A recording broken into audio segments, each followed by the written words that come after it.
Flint Hills, Kansas, August 1882. The sun was a hammer, beating the prairie grass into a pale, brittle gold. In that immense, rolling emptiness, the sight of a man digging a hole the size of a cabin foundation was strange enough. But Sandor Feketekuti wasn't digging a foundation. He was digging the house itself. Day after day, he and his hired team of oxen strained, scraping away the rich topsoil, then the dense clay, then the stubborn, rocky subsoil. The pit grew, a precise rectangle sunk deep into the earth, its walls sheer and sharp. By mid-August, it was over 8 feet deep. The other homesteaders, men who had built their lives out of logs and sod laid carefully on top of the prairie, not buried within it, would stop their wagons on the faint track that passed for a road. Brevard Hollis, a rancher whose herds grazed over 1,000 acres and whose house was the largest in the county, was a frequent observer. He'd rein in his horse, lean on the saddle horn, and watch with a look of profound amusement. "Feketekuti," he called out one afternoon, his voice carrying easily in the still, hot air. "I've seen men build soddies, and I've seen men build with timber hauled from the river. I've even seen a man try to build with limestone. But I've never seen a man try to bury his family alive." Caleb Finch, the town carpenter, stood beside him, shaking his head. "It'll be a damp, miserable grave, Brevard. The rot will take the timbers in 2 years." Sandor Feketekuti paused, straightened his back, and wiped a line of sweat from his brow with the back of a calloused hand. He looked up at the men silhouetted against the blinding sky. He said nothing. Hollis laughed, a booming sound that startled a meadowlark from the grass. "You're not building a home, man. You're digging a den. Planning to live like a prairie dog, are you?" The mockery was sharp, public, and delivered with the unshakable confidence of a successful man. To the other settlers who measured a man's worth by the height of his cabin and the straightness of his roofline, the Hungarian was clearly a fool. A madman, digging his own tomb in the middle of the Kansas prairie. What did this Hungarian cellar mason understand about geothermal stability that these experienced plainsmen, masters of timber and sod, had missed? They saw a man digging a hole. He saw a man reaching for a constant, predictable warmth that the prairie offered freely to anyone willing to look down instead of up. If you stick with me for the next few minutes, I promise you will learn the simple, powerful physics that allowed one immigrant family to thrive while their neighbors froze. It's a principle that modern architecture is only now rediscovering. Let me know in the comments below what you think is the single biggest challenge of surviving a brutal winter on the open plains. Sandor Feketekuti was not a farmer. He was not a carpenter.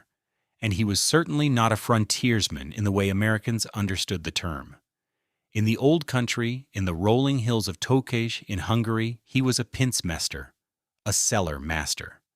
His hands knew the feel of volcanic tuff, the heft of stone chisels, the precise angle of an arch that could bear the weight of a hill.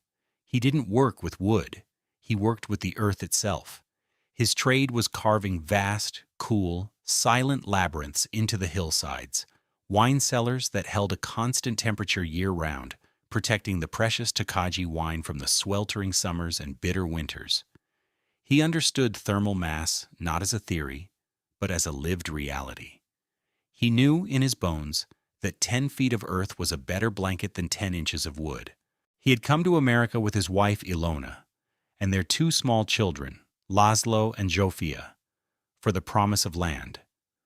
The poster in Budapest had shown a neat, timbered farmhouse on a gentle rise, a puff of welcoming smoke rising from its chimney.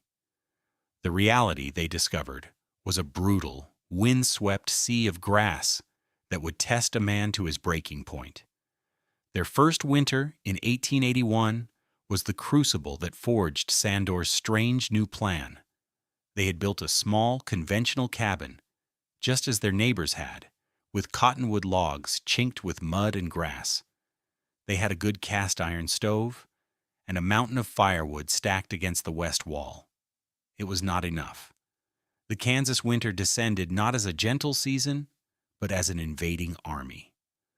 The wind was a physical force, a relentless pressure that found every tiny crack in the chinking. It didn't just carry the cold, it drove it through the walls. Sandor remembered that winter as a series of desperate, failing battles. The stovepipe would glow a dull, dangerous red, devouring wood at an astonishing rate, yet the heat barely reached the corners of the single room. Ilona would place a pail of water just a few feet from the stove, only to find it cracked by morning, a solid block of ice, pushing its bottom out. The worst was the air itself. They could see their breath hanging in clouds indoors, not just in the morning, but long past noon. Laszlo and Zofia slept in their coats, huddled together under every blanket they owned, their coughs a constant worrying rhythm in the frozen dark. Sandor felt a cold dread that had nothing to do with the temperature. His traditional above-ground house was a sieve, leaking precious heat into an infinitely cold sky. He was failing his family. One night, as he fed another log into the insatiable stove, watching the flames roar while his feet remained numb, he thought of the wine cellars back home. Cool in the summer, yes, but also not frozen in the winter. They held their temperature. The earth, he realized, was not the enemy. The air was the enemy. The failure of the standard frontier cabin was not a failure of effort or materials. It was a failure of physics. Men like Jedediah Stone, a neighbor 2 miles to the east, built with pride. His logs were hand-hewn, perfectly notched. His chinking was meticulous. And yet, his cabin was a thermal disaster. The problem wasn't the stove. The problem was heat loss, which attacked in 3 distinct ways. First was conduction. Heat naturally moves from a warm area to a cold one. The thin 12-inch logs of a typical cabin wall had an R value, a measure of thermal resistance, of about 14. A modern insulated wall is R19 to R25. But even that number was theoretical. The logs were a bridge, conducting the precious warmth from inside straight out into the frigid air. You could put your hand on the inside wall of Jedediah's cabin and feel the deep, penetrating cold of the wood itself. Second, and far more devastating, was convection.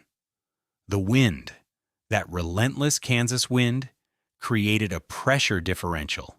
It forced cold, dense air through 1,000 invisible gaps in the chinking, around the window frames, under the door. This process, called air infiltration, was like leaving a window open all winter. Every cubic foot of warm air that was painstakingly heated by the stove was immediately pushed out by a cubic foot of Arctic air from outside. You could watch a candle flame flicker and bend sideways in Jedediah's cabin, a visual indicator of the drafts that were stealing his warmth and his firewood. He was trying to heat the entire state of Kansas. Finally, there was radiation. Every warm object, including the human body, radiates heat to colder objects around it. In a poorly insulated cabin, the interior walls were so cold that they acted like thermal vampires, sucking the warmth directly from the bodies of the people inside. This is why, even if the air temperature near the stove was 70 degrees, a person sitting 10 feet away would feel a persistent chill. Their own body heat was radiating away to the frigid logs. The result was a brutal equation. To maintain a livable temperature, a family had to burn an immense quantity of fuel. A typical family might burn through 15 to 20 cords of wood in a single winter, a staggering amount of labor to fell, buck, split, and stack.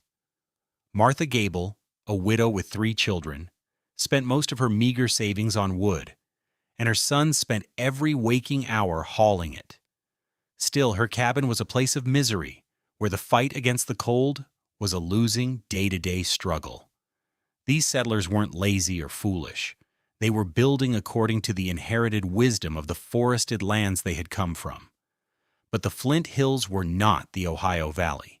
Here the rules were different. The wind was the master, and the air was a sea of cold.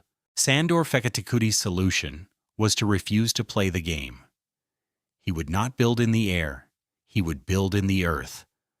The construction was a spectacle. After the pit was dug, a perfect rectangle 24 feet long, 18 feet wide, and 8 feet deep, he began the real work of a cellar mason.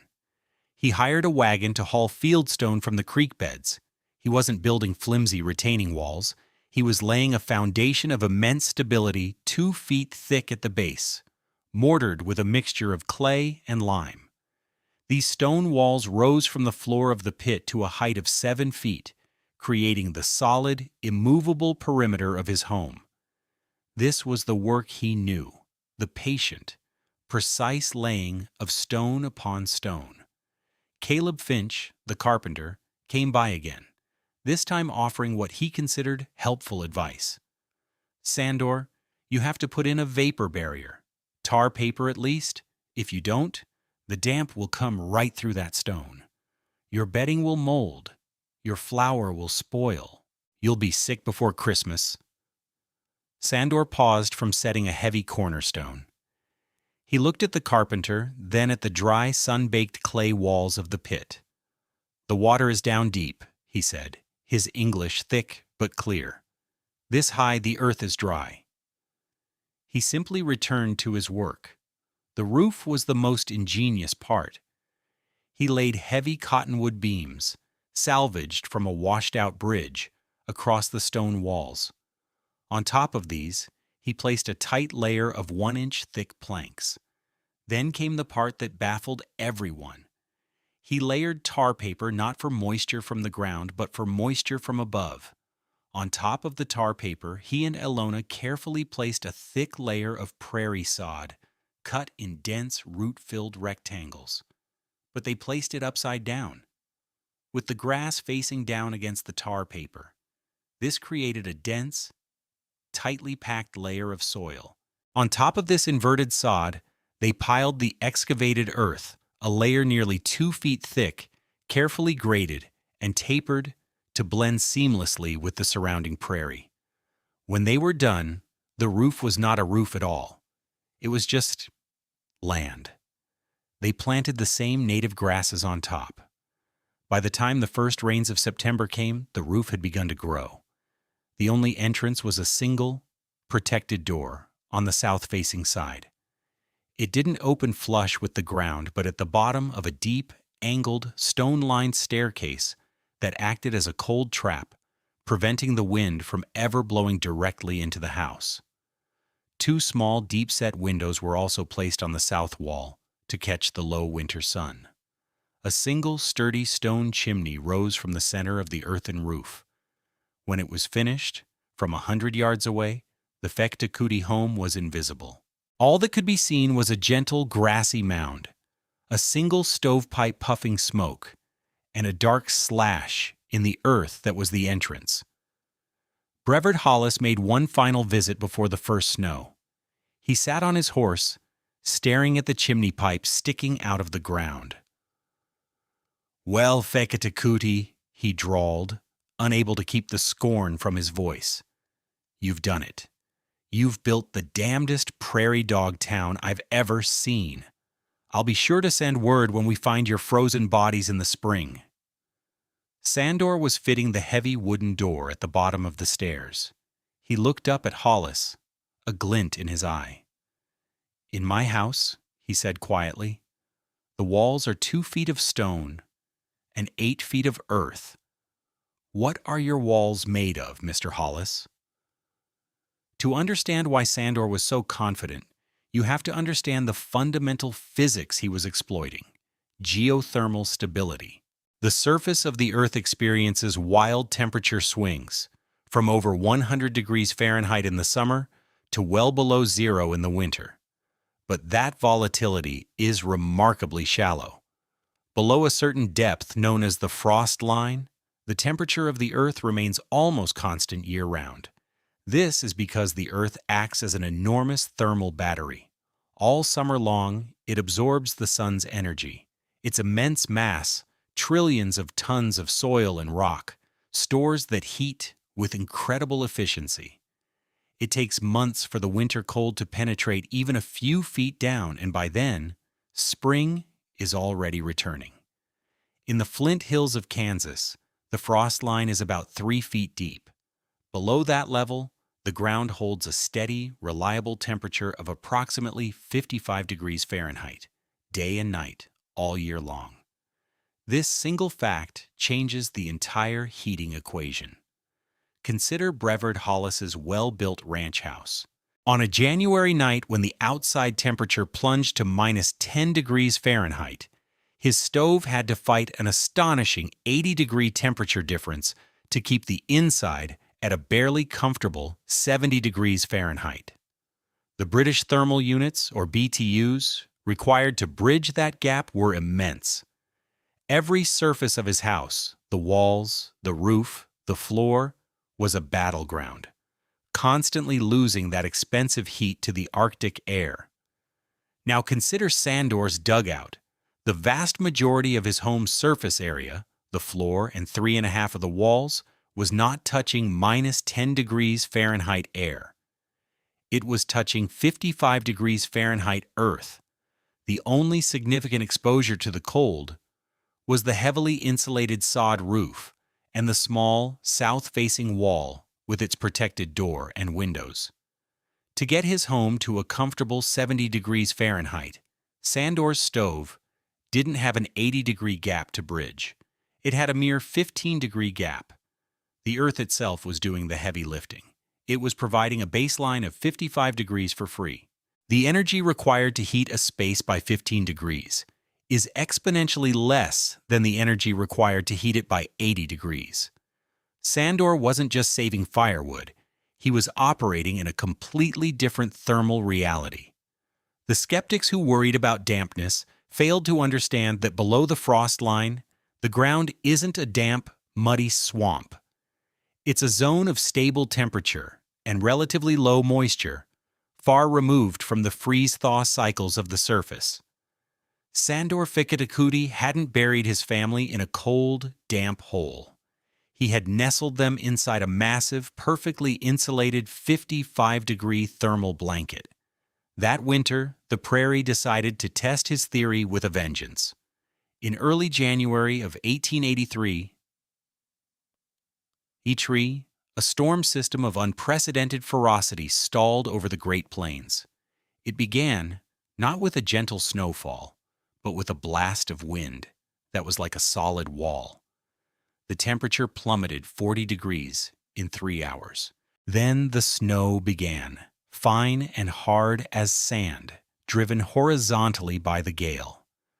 For 9 consecutive days, the world vanished into a churning white chaos. It was a drifting blizzard, the kind that reshapes the landscape, burying fences, livestock, and entire cabins under mountainous dunes of snow. Inside Jedediah Stone's meticulously crafted log house, the situation was desperate. The wind screamed through the walls. The snow piled up against the north and west faces, reaching the eaves, plunging the single room into a perpetual twilight.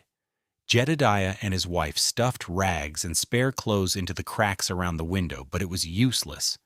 The cold was a physical presence. They burned through their woodpile at a terrifying rate, the stove roaring day and night. By the 6th day, Jedediah was forced to start burning the split-rail fence that enclosed his yard. His children were sick, huddled under a mountain of blankets, too cold and miserable to move. At the Gable place, it was worse. Martha's woodpile was smaller, and by the 4th day, it was gone.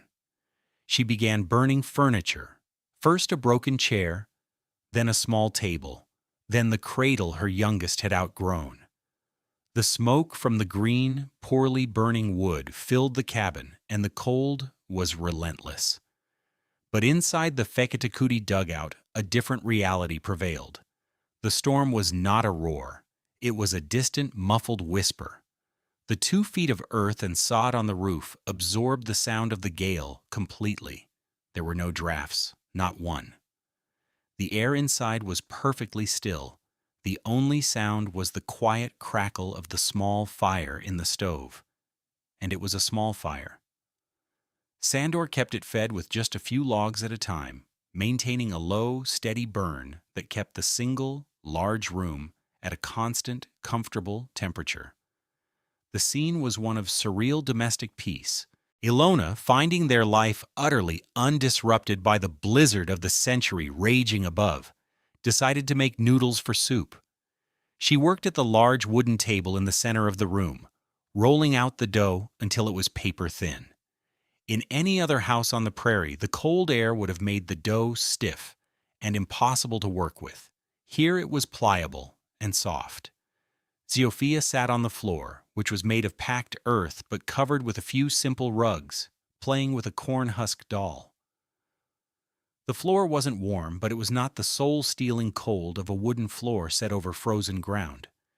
It was a neutral 55 degrees. Laszlo was at the table practicing his letters on a slate. The air was so calm and the light from the single oil lamp so steady that he could work for hours without strain. They were warm. They were safe. They were not just surviving, they were living, while the world above them was being torn apart.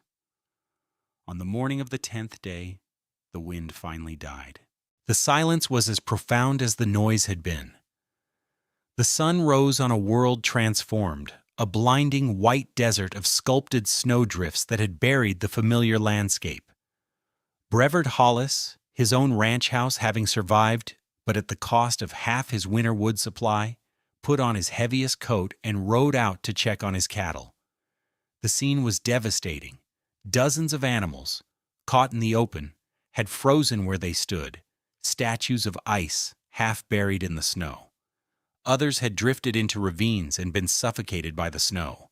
It was a financial catastrophe. As he rode across a high point of his land, surveying the damage, he looked over toward the quarter section claimed by the strange Hungarian. He expected to see nothing, perhaps the tip of a chimney pipe, sticking out of a 20-foot drift. Instead, he saw something that made him pull his horse to a sudden stop. In the middle of the vast, unbroken whiteness, there was a perfect dark green rectangle, a patch of prairie, roughly 20 by 30 feet, where the snow had not accumulated. It had melted, the grass was visible, and from the center of this impossible rectangle, a steady, lazy plume of gray smoke rose into the still, frigid air. He stared, his mind struggling to process the image. It was as if a piece of summer had been cut out and pasted onto the frozen winter landscape. He urged his horse forward through drifts that came up to the animal's chest. As he got closer, he saw the smoke was indeed coming from Feketekuti's chimney. The heat from the house, rising through the 2 feet of earth, had been just enough to melt the snow from the roof, keeping it clear. He found the slanted cut in the snow that marked the entrance and dismounted. He walked down the stone steps, his boots crunching on the thin layer of wind-blown snow. He expected to enter a cellar, a place of damp, chilling air, smelling of earth and mold. He braced himself for the cold. He pushed open the heavy wooden door and stepped inside. The vindication was not an argument. It was a physical sensation.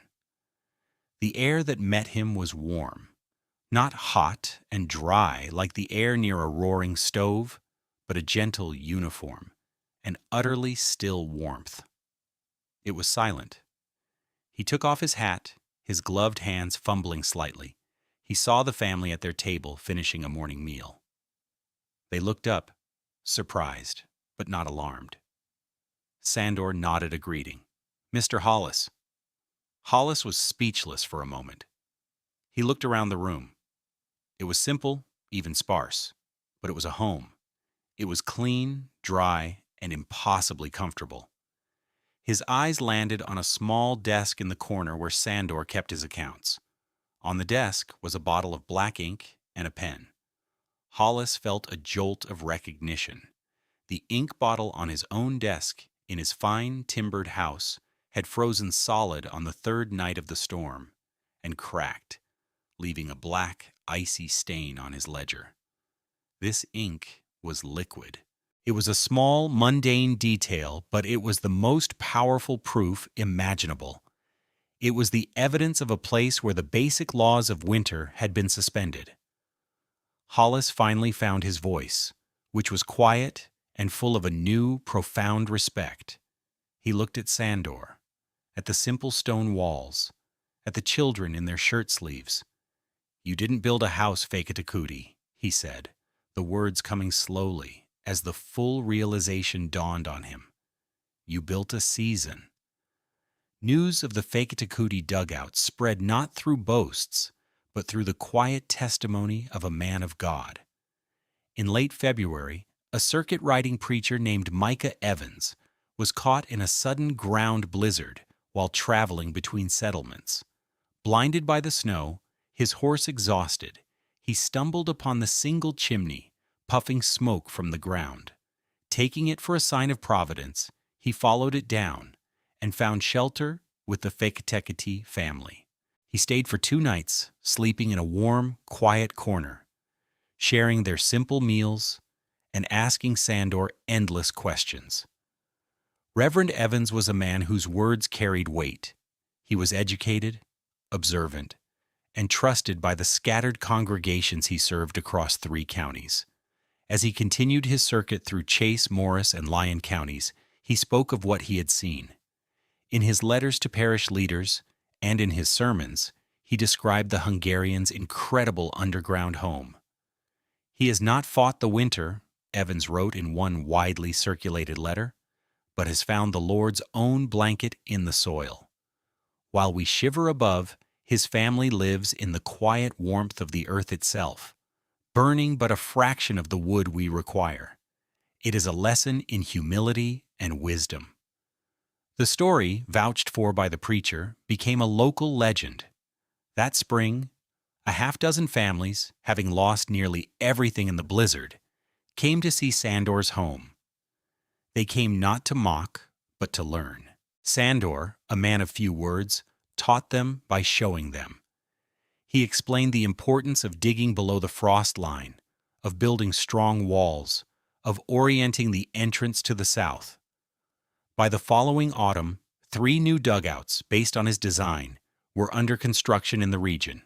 The Prairie doghouse had become the blueprint for survival. Sandor Feketekuti, with his old-world skills and his profound respect for the earth, had created a structure that was decades ahead of its time. He had built, through intuition and necessity, what modern architects would later call an earth-sheltered, passive solar home. The principles he used, leveraging geothermal stability, minimizing northern exposure, using thermal mass to regulate temperature, are the cornerstones of sustainable design today. He had no technical vocabulary for these concepts, no blueprints or engineering manuals. He simply had the memory of Hungarian wine cellars and the sharp, painful motivation of a brutal Kansas winter. His work was a quiet testament to the idea that the most advanced solutions are sometimes found by looking backward, by listening to the ancient wisdom of those who worked with the earth instead of merely upon it. In the end, the genius of Sandor Feketekuti's design was its profound simplicity. The American pioneers who came to the Flint Hills saw the prairie as an adversary. They saw the wind as an enemy to be blocked, the cold as a foe to be conquered with a roaring fire. Their story was one of struggle, of imposing their will upon a harsh and unforgiving landscape. They built their wooden forts on top of the grass and fought the winter every year, and often they lost. Sandor saw it differently. He did not try to conquer the prairie. He sought an alliance with it. He understood that the problem was not the cold itself, but the location of his life. The killing cold, the relentless wind. The entire war of winter was a surface phenomenon. A few feet down, there was no war. There was only a deep, abiding, and constant peace. The earth was already warm. He just had to live inside it. He didn't invent a new way to create heat. He found a place where the heat had been stored all along. He didn't build a shelter to escape the prairie. He built a shelter that was part of the prairie. The greatest wisdom he proved was not in fighting the world, but in finding your proper place within it. Thank you for joining us on this journey into the past. If you found this story of ingenuity and survival as fascinating as we did, please consider liking this video and subscribing to our channel for more stories of forgotten wisdom. And let us know in the comments, what other modern technologies do you think have roots in old, forgotten frontier techniques? This video presents historically inspired reconstructions for educational and storytelling purposes. The characters, names, and specific events depicted are fictional, though the building techniques and scientific principles are based on real historical practices common to earth-sheltered dwellings. Any application of these or similar techniques in a modern context should be undertaken in compliance with current building codes, safety guidelines, and local regulations. This content does not constitute professional, technical, or legal advice.